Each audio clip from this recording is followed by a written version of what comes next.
ขวดหาสองบัดนี้นะสร้างคุยเอาหัดคู่หกใส่โป้งขวดตายนะนี่สวยหรูนะสี่สองยาวยืนสี่นะนับหนึ่งเดินโดยไม่ต้องเข้าขั้วดองง่ายๆออกนะว่าต้องยืนดอกนะมันยืนได้แล้วนะนับสองเลยเนาะ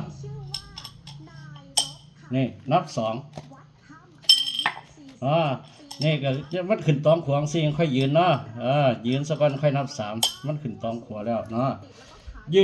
ยืนขั้วเนาะเพราะว่าขันเอาสามสี่ก็ต้องขึ้นน้ำแน่นอนว่าเรายืนสองนี่มันบดตองแล้ววันนี้จะค่อยนับสามนี่แม่นครับผมเนาะมายืนเลยเอาซีเลยเนาะขวาหาสองเนาะเดี๋ยวเพราะว่ามันสีเงามันทรงคลิปให้เบื้องบ่ได้ นี่ตีพื้นสามเป็นสี่ขั้วห้าสองเนาะเห็นไหมขวาหาสองไหม แล้วก็นับห้าเข้าขั้วไปเลยนี่เข้าขั้วหาไหมแม่นเป๊ะเข้าขั้วห้าแล้วก็นับหกเอาดอกนอกมุกเขานี่หกติ้วเห็นว่าตีพื้นหกเป็นเอี่ยวขั้วห้าสองตีพื้นหกเป็นเอี่ยวเอาไหมถ้ายกว่าได้ซื้อมันได้แล้วปั๊บนี่ครั้งที่สองยกตรง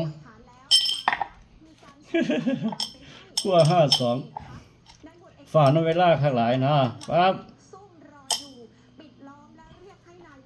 ใช่ละผมว่าเปิดนี่บ่ได้ไรลงเวทีเลย